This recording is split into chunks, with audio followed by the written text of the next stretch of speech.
नमस्कार साथियों, मैं हूं कमलेश कुमार सिंह। आप सबका मेरे YouTube channel educational technical master में स्वागत है। साथियों, एक बेहतरीन वैकेंसी राजस्थान लोक सेवा आयोग से आई हुई है। जिन विद्यार्थियों ने जिन्होंने एलएलबी किया है उसके लिए ये महत्वपूर्ण वैकेंसी है। तो चलिए इस वैकेंसी के बारे में जानकारी प्राप्त कर लेते हैं। जिन्होंने एलएलबी किया है, एलएलएम किया है, उस फॉर्म को भर पाएंगे। तो चलिए इसके बारे में जानकारी प्राप्त करते हैं और विस्तार से जानते हैं कि इसमें क्या दिया है, कैसे फॉर्म को भरना है, कब लास्ट डेट है, कितने फ़ी देना है, सभी की जानकारी इसी वीडियो में मिल जाएगी आपको। तो आप वीडियो में बने रहिए, लास्ट तक इस वीडियो को जरूर देखिएगा। देखिए यहाँ पर राजस्थान लोक सेवा आयोग से वैकेंसी निकली हुई है। कब पोस्ट हुआ है वैकेंसी? ये 27/5/2026 को पोस्ट हुआ है वैकेंसी। यहाँ पर देखिए विज्ञापन संख्या पर भी दिया हुआ है। देखिए आप देख पाएंगे, देखिए फिर से क्लियर करता हूँ। यहाँ पर आप देख पाइए विज्ञापन संख्या यहाँ पर दिया है 03/APO/EP-1/2026-27 यहाँ पर देख पा रहे हैं। यहाँ पर देखिए आयोग द्वारा गृह विभाग अभियोजन के लिए गैर अनुसूचित क्षेत्र हेतु राजस्थान अभियोजन अधीनस्थ सेवा परीक्षा 1978 के तक ये वैकेंसी निकली हुई है। यहाँ पर आप देख सकते हैं। देखिए अंतर्गत अनुसूचित क्षेत्र हेतु राजस्थान अनुसूचित क्षेत्र अधीनस्थ लिपिकीय वर्गीय और चतुर्थ श्रेणी सेवा भर्ती एवं सामान्य नियम की बात कर रहा है। सहायक पोस्ट का नाम है सहायक अभियोजन अधिकारी, जिसको अंग्रेजी में हम लोग बोलते हैं असिस्टेंट प्रोसिक्यूटर ऑफिसर, एपीओ बोलते हैं जिसे। उसके लिए 371 पदों की वैकेंसी निकली हुई है। ऑनलाइन फॉर्म को भरना है। यह पद अस्थायी है, प्राय बाद में अस्थायी हो जाते हैं पद। यहाँ पर कुल पदों की संख्या आप देख सकते हैं। यहाँ पर ब्रेकअप दिया हुआ है कुल पदों की संख्या का, पर यहाँ पर ब्रेकअप दिया हुआ है, देख सकते हैं। यहाँ पर देखिए जनरल के लिए कितने पद हैं, 110 जनरल। ये देखिए विकर से इकोनॉमिकल विकर के होगा, ये सब पूरा दिया हुआ है आप डिटेल्स। शेड्यूल कास्ट का, शेड्यूल ट्राइब का, यहाँ पर ओबीसी का, एमबीसी का और ईडब्ल्यूएस का जो डिटेल्स दिया हुआ है। ब्रेकअप यहाँ सीटों का दिया हुआ है। यहाँ पर कोड क्या क्या अप्लाई हुआ है वो भी यहाँ पर दिया रहेगा। ये हॉरिजॉन्टल रिजर्वेशन के बारे में यहाँ पर दिया है, आप देख सकते हैं। तो ये हो गया रिजर्वेशन के बारे में पूरा डिटेल्स दिया हुआ है। यहाँ पर भी ये सब दे रहा है रिजर्वेशन के बारे में। जो एब्रीवेशन यूज हुआ है यहाँ पर ऐसे का मतलब होता है शेड्यूल एरिया, GEN का मतलब जनरल। यहाँ पर जो एब्रीविएशन आपको यूज हुआ है, अगर एब्रीविएशन जानना चाहते हैं तो यहाँ पर एब्रीविएशन पूरा दिया हुआ है, इसको आप जरूर देख लीजिए एब्रीविएशन को। आगे देखते हैं। यहाँ पर विशेष नोट में दिया है अनुसूचित क्षेत्र के अभ्यर्थी गैर अनुसूचित क्षेत्र के रिक्तियों के विरुद्ध आवेदन कर सकते हैं। इसलिए अनुसूचित क्षेत्र के निवासित अभ्यर्थी अनुसूचित क्षेत्र के गैर अनुसूचित क्षेत्र के पदों के संबंध में प्राथमिकता ऑनलाइन फॉर्म में भरना है। यहाँ पर अनुसूचित क्षेत्र हेतु आरक्षित पदों के विरुद्ध लाभ नहीं दिया जाएगा। मतलब यहाँ दो तरह के क्षेत्र होते हैं, रिजर्व और अन रिजर्व। तो रिजर्व क्षेत्र के लोग अनरिजर्व क्षेत्र के जो पोस्ट निकले हुए हैं उसमें आवेदन कर सकते हैं, लेकिन जो अनरिजर्व क्षेत्र के स्टूडेंट हैं, जो अप्लीकेंट हैं, अनुसूचित क्षेत्र के पोस्ट के लिए अप्लाई नहीं कर पाएंगे। यहाँ पर लिखा हुआ है, पढ़ लीजिए आप डिटेल से। यहाँ पर लिखा हुआ है, यहाँ पर डिटेल से लिखा हुआ है, आप पढ़ पाएंगे। तो और आगे देखते हैं इसके बारे में। ये सब दिया है डिटेल्स में, आप पढ़ सकते हैं, तो पढ़िए। यहाँ पर ये देख लेते हैं, इंपॉर्टेंट है कम से कम। अनिवार्य शैक्षणिक योग्यता देखिए, डिग्री इन लॉ प्रोफेशनल और integrated law course from university established by India. आपने 3 ईयर्स डिग्री को किया है या 5 ईयर्स किया है तो इस फॉर्म को भर पाएंगे। दूसरा यहाँ पर क्या मांगा है, working knowledge of Hindi in Devanagari script, knowledge of Rajasthani dialects and social custom of Rajasthan. मतलब knowledge of Rajasthani dialects and social custom of Rajasthan के बारे में जानकारी होनी चाहिए। यहाँ पर अभ्यर्थी को वांछित शैक्षणिक योग्यता, अनुभव, आयु इत्यादि होने पर ऑनलाइन आवेदन करें। तथापि ऐसे अभ्यर्थी को आयोग द्वारा ऑनलाइन आवेदन पत्र अनुमत संशोधन तिथि तक ऑनलाइन आवेदन पत्र की, मतलब जब फॉर्म विड्रॉ करना है उसके बारे में ये बोल रहा है। फॉर्म विड्रॉ भी आप कर सकते हैं, यहाँ पर लिखा है। फॉर्म विड्रॉ करने का भी ऑप्शन देता है।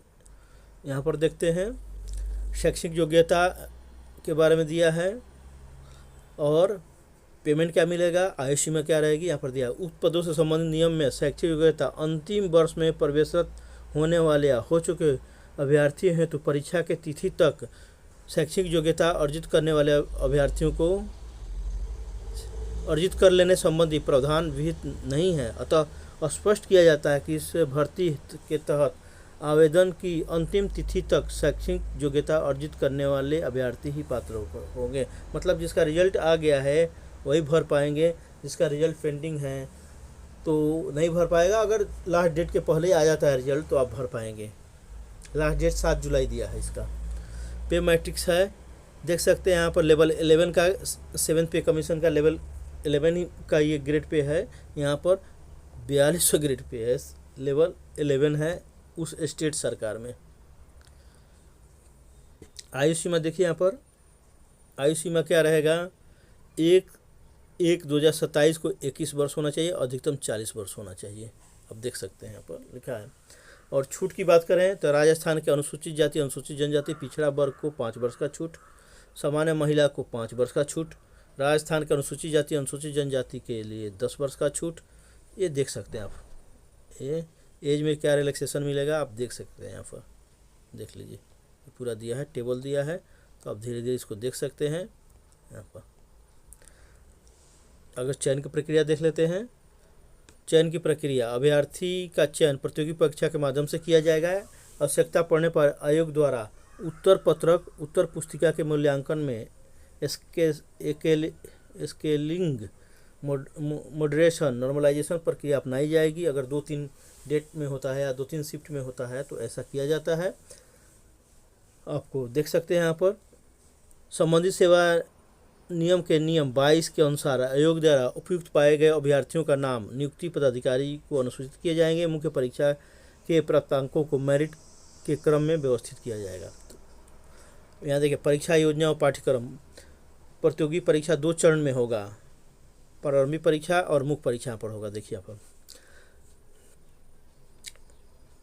मुख्य परीक्षा में प्रवेश किए जाने की संख्या वर्ष में भरे जाने वाली रिक्तियों की कुल संख्या का 15 गुना होगा।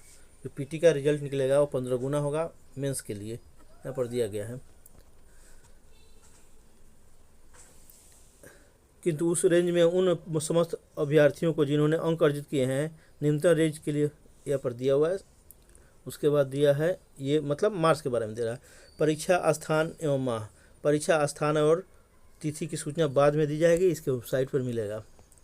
आवेदन की तिथि यहाँ पर देख लीजिए, 8/6/2026 से 8 जून 2026 से चालू होगा और 7/7/2026 के रात के 12 बजे तक आप फॉर्म को ऑनलाइन भर सकते हैं। ऑनलाइन भरने के लिए यहाँ पर आवेदन प्रक्रिया दिया हुआ है। उक्त पद हेतु ऑनलाइन आवेदन भरने से पूर्व सर्वप्रथम अभ्यर्थी वेबसाइट के वेबसाइट आयोग के वेबसाइट पर जाइए। आप विस्तार से निर्देश दिया गया यहाँ पर आप जाकर भर सकते हैं। यहाँ पर आपको एक ऑप्शन मिलेगा अप्लाई ऑनलाइन का लिंक मिलेगा, वहाँ पर क्लिक करके आपको यहाँ पर रजिस्ट्रेशन करना पड़ेगा। एक बार 1 टाइम रजिस्ट्रेशन करना पड़ता है। 1 टाइम रजिस्ट्रेशन करने के बाद आप यहाँ पर लाइव फ़ोटो, अभ्यर्थी का नाम, पिता का नाम आपको यहाँ डिटेल्स में भरना होगा, तो आपका रजिस्ट्रेशन पूरा हो जाएगा। यहाँ पर OTR बोलते हैं यहाँ पर, तो OTR आप कर सकते हैं। फिर फॉर्म को आपको फिर भरना पड़ेगा, आपको 1 टाइम रजिस्ट्रेशन यहाँ पर करना पड़ेगा एक बार। तो 1 टाइम आप यहाँ पर रजिस्ट्रेशन कर लीजिए पूरा डिटेल्स भरकर। आपका नाम क्या होना चाहिए यहाँ पर दिया है, आधार कार्ड पर जो नाम है जन आधार कार्ड पर है वही होना चाहिए, यहाँ पर आप देख सकते हैं। तो ये पूरा डिटेल्स में लिखा हुआ है, आप देख सकते हैं। अगर कुछ संशोधन करना चाह रहे हैं OTR में 1 टाइम रजिस्ट्रेशन में, तो उसके बारे में यहाँ पर क्या क्या आप कर सकते हैं। आपके स्वयं के नाम में, पिता के नाम में, जन्म तिथि और लिंग आदि में आप करेक्शन कर पाएंगे यहाँ पर। अभी देखिए आवेदन,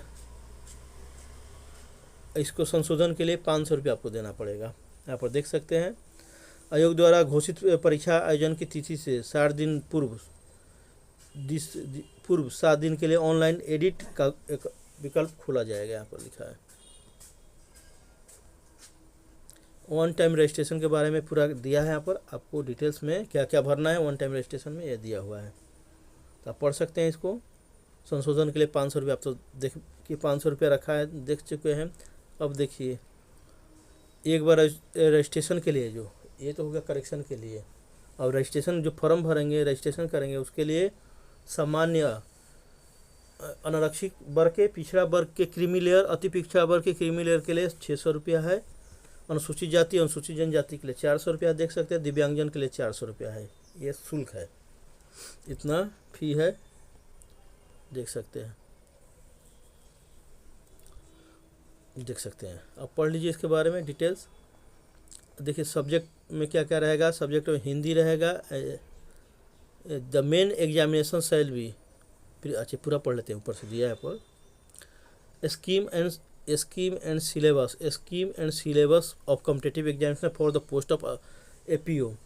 the examination schedule for recruitment of the post of APO shall be consider objective type preliminary होगा, उसमें MCQ रहेंगे, एंड मेन होगा जो रिटन होगा। यहाँ पर देखिए preliminary examination shall B objective type which 70% weightage given the subject prescribed in syllabus. सब 70% आपका मेन सब्जेक्ट रहेगा, जैसे लॉ वाला रहेगा सब्जेक्ट, और 30% weightage given to efficiency in Hindi and English language का रहेगा। यहाँ पर the marks obtain in preliminary shall not be counted forward for the final selection के लिए, ये जो प्रिलिमिनरी का मार्क्स आप लाएंगे वो केवल मेंस परीक्षा के सिलेक्शन के लिए रहेगा। पेपर फर्स्ट क्या रहेगा 3, ये अब मेंस में क्या रहेगा, देखिए मेंस एग्जामिनेशन का है, ये मेंस एग्जामिनेशन क्या है देख पा रहे हैं यहाँ पर। लॉ पेपर रहेगा जो अपना 300 का रहेगा, 3 आवर्स का रहेगा। लैंग्वेज पेपर रहेगा इंग्लिश और हिंदी दोनों रहेगा, 50-50 मार्क्स का रहेगा, 2 घंटे का होगा, देख सकते हैं। The minimum qualifying for each paper is 40% marks लाना होगा।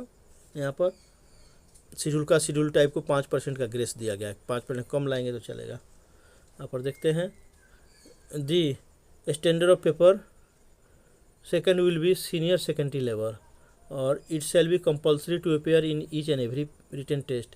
Law paper is design to test practical knowledge and of the candidates in criminal law procedure and framing charges of criminal cases.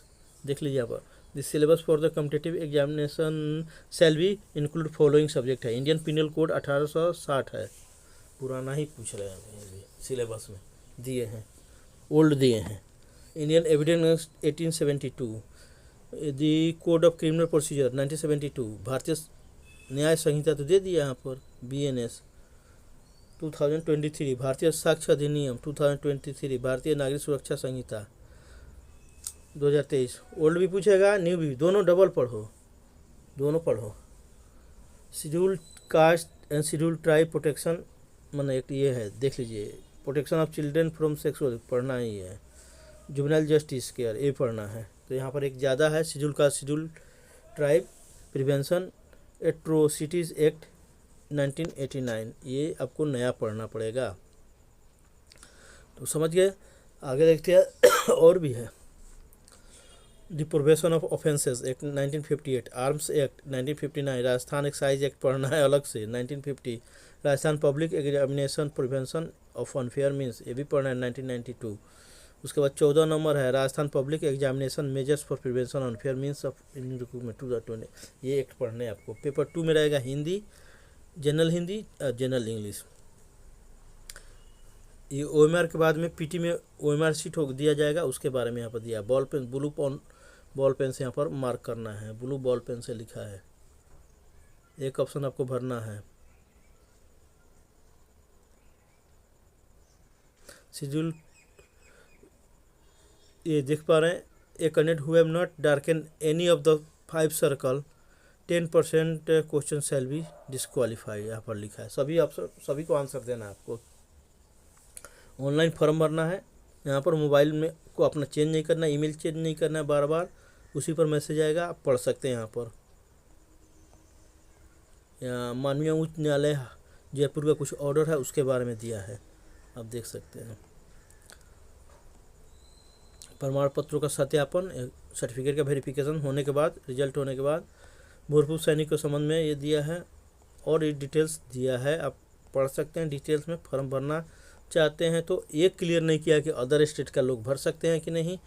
आप इसके फ़ोन नंबर पर इसके संपर्क करके पूछ सकते हैं कि अदर स्टेट का भर सकते हैं कि नहीं, अन्यथा तो राजस्थान को तो भरेंगे ही। राजस्थान वाला तो ज़रूरी से भरिए, क्योंकि आपके लिए काफ़ी अपॉर्चुनिटी अच्छी है। आपने एलएलबी किया है तो इस फॉर्म को ज़रूर भरिए। तो मुझे आशा है कि इतना आपको समझ में आ गया होगा। कोई दिक्कत हो तो इसके हेल्पलाइन पर ज़रूर पूछ लीजिए कि आप अदर स्टेट के हैं तो इस फॉर्म को भर पाएंगे या नहीं भर पाएंगे। राजस्थान वाला तो ज़रूर भरेंगे। तो राजस्थान के आप हैं और आपका रिजल्ट एलएलबी का निकल गया है और आपने एलएलबी किया है तो इस फॉर्म को ज़रूर भरिए। तो साथियों, मैं आपसे एक अनुरोध करूंगा कि आप मेरे YouTube channel educational technical master को जरूर सब्सक्राइब करिए, वीडियो को लाइक और शेयर करिए, अधिक से अधिक करिए, ताकि अधिक से अधिक बच्चे लाभान्वित हो सकें। तो आप सबको इस वीडियो को देखने के लिए, इतने लंबे वीडियो देखने के लिए दिल से मैं धन्यवाद देता हूँ। फिर मिलते हैं एक नए वीडियो के साथ, तब तक के लिए जय हिंद, जय भारत।